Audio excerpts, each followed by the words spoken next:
Have you ever woken up from a fever dream and come up with an absurd idea? Well, this happened to me recently, and the crazy idea was, is it possible to beat Ruler Rose with the weakest weapon in the game? Well, don't worry, your favorite degenerate speedrunner is here to answer that question. Now, before I answer that question, let me provide some backstory about Ruler Rose for all you fork enthusiasts who clicked on this video. Ruler Rose is a survival horror game that was developed by a studio named Punchline in the great year 2006. Just like the obscure band that goes by the same name, Punchline is an obscure Japanese studio whom, after making a video game about kissing a bunch of people for a crush, decided to make a perfectly normal survival horror game about a girl and her dog. Yes, just a girl and her dog going on an adventure. I swear it doesn't have dark undertones and themes such as bullying, suicide, brainwashing, sexual misconduct, and animal abuse. Nope. No, none of that at all. So in Ruler Rose, you can pick up various weapons to battle foes, such as a sledgehammer, a steel pipe, an ice pick, and even a gun that doesn't kill anything when you use it. But we're gonna focus on the first weapon you pick up in the game, which is the weakest, the dessert fork. Now, before we get directly to the point when Jennifer picks up the dessert fork, let's take a look at her journey on how she got to this fork. So the game starts out with Jennifer taking a bus to an orphanage, where she's just going there to sightsee and not relive any trauma that she's locked away deep down in her mind. So after getting thrown off the bus with a storybook, I take control of Jennifer and I lead her to an abandoned shack where she picks up a collar for an animal and her golden ticket to Willy Wonka's PTSD factory. So you get PTSD. You lose! Good day! Ma'am? I then head to the orphanage, but Jennifer seems to get distracted by a bunch of kids hitting a potato sack full of ragu old world style traditional pasta sauce. Passing the vibe check at the back door, I take Jennifer at the front door and enter the orphanage. Being locked inside and forced to chase a young kid around, Jennifer ends up in the attic where she's confronted by this boy who tells her to read a story. All the meanwhile, a ritual of some kind is going down in the center courtyard of the orphanage. Curious about cults and sensing no danger at all, I lead Jennifer to the courtyard where she digs up a coffin.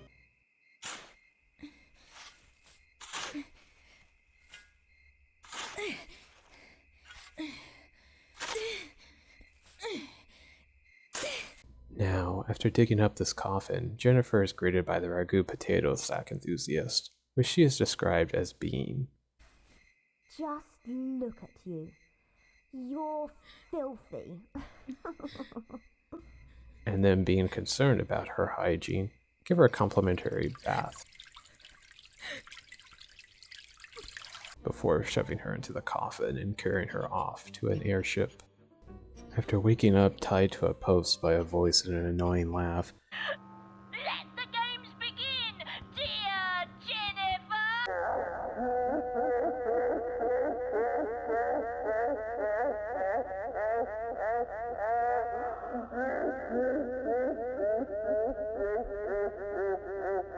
Jennifer begins to display the same facial expressions as me, contemplating, what am I doing? Why am I doing this? After gradually accepting that sometimes masochism is okay and not a cry for help. Snip snip, and Jennifer is free to explore the airship. The first place I take her is to a door, where it yells at me, calling for a butterfly. After remembering seeing a green one earlier, I lead Jennifer downstairs on a journey. After hearing one of my favorite sounds in the game, besides the sound of somebody vomiting, I knew I was close to picking up the one thing that was going to protect me from the supernatural creatures of Jennifer's mind. Lying dead on the ground was a green butterfly, and just like a BOGO offer from Payless Shoes, I was given my trusty weapon. After getting rejected at the door, pressing a random button in a closet, grabbing rusty scissors, and freeing Brown, our not-so-trusty companion. Seriously, he bugs out so much in the game. I mean, look at this.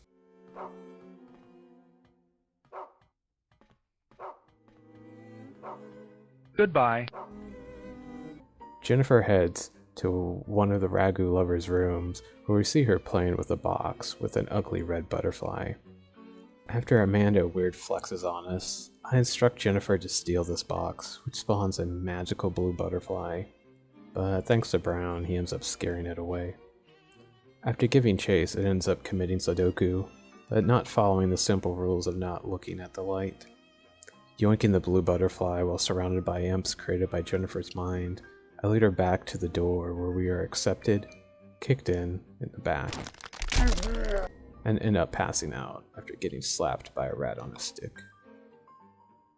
Waking up to a half-assed apology letter and meeting Amanda at the top of the airship where Jennifer is allowed free reign on Amanda's face when the time comes.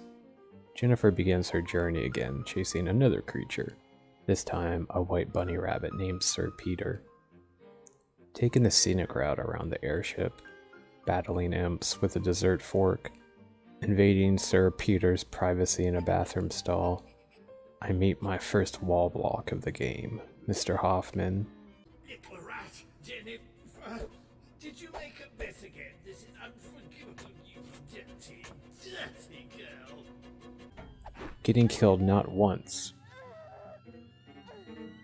but twice. I started to feel the despair fall over me. Third time was a charm though, and I ended up defeating a grown man with a fork.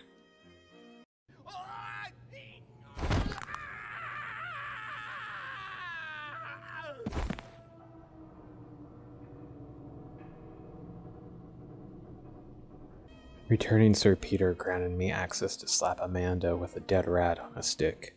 Yay! Being the masochist that I am, I decided to go after the Mermaid boss next, gathering up a few health items scattered throughout the level and getting my shit slapped silly by some fish. Hi, Joe. Hey. How's it going? I proceeded into the boss room. Lucky for you guys with the power of editing, I'll condense the boss fight for you guys. Enjoy the stabs.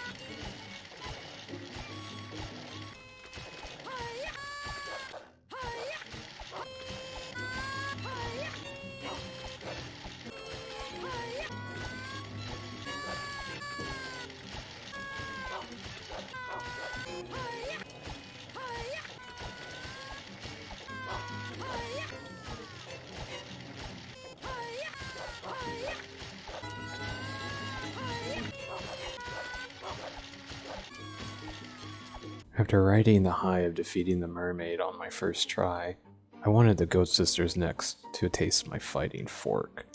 I disproved the myth that size matters, as my tiny fighting fork defeated a pitchfork and a comically oversized pair of scissors. Nothing could stop me, not even the 3 gauntlet fights in the funeral chapter of the game. Being impressed with my fighting skills, the game and the Ragu Society rewarded me by giving Jennifer a standing ovation. Hats off to you. Hats off to you. Hats off to you.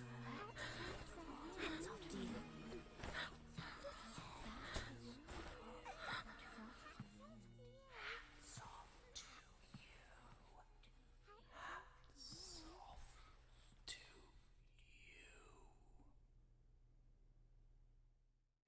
Oh, and also tying her up with ropes.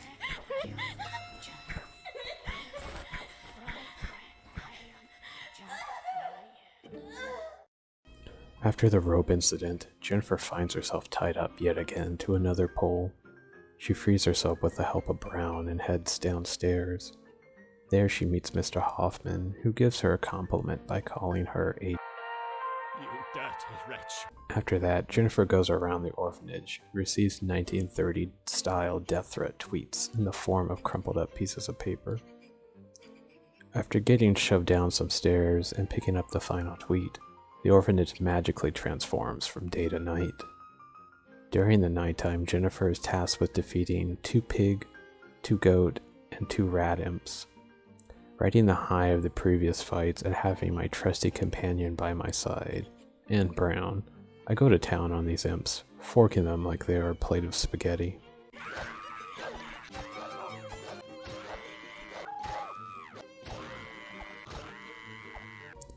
After defeating the imps and seeing Brown sacrificed for the greater good, I was tasked with the final boss of the game. Pumping myself up mentally, I was ready to face a grown man in a diaper. After getting slapped a few times, Brown burst through a window and we wombo comboed his ass.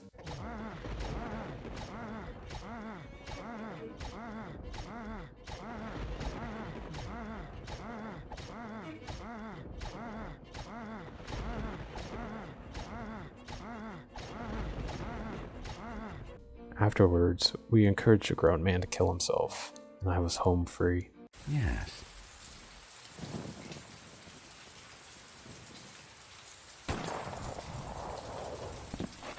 On the final level of the game, I ran past Wendy and went straight to the shed to be greeted by Pupper Brown and the end of the game. So to answer the question, can you be Ruler Rose with the weakest weapon in the game? The answer is yes. Would I encourage anybody to drain their sanity and time to attempt this? No. Go do something productive, like learning a new language or texting your parents and saying that you love them. Well, that's it for now. I hope you enjoyed the video, and I'll see you next time. Hey, thanks for watching. If you're interested in learning how to speedrun Ruler Rose, I made a video on that, so click it on the left. Or if you're interested in seeing Punchline's other game, Tulip, being speedran, click the video on the right. And if you're interested, try giving me a sub. Thanks.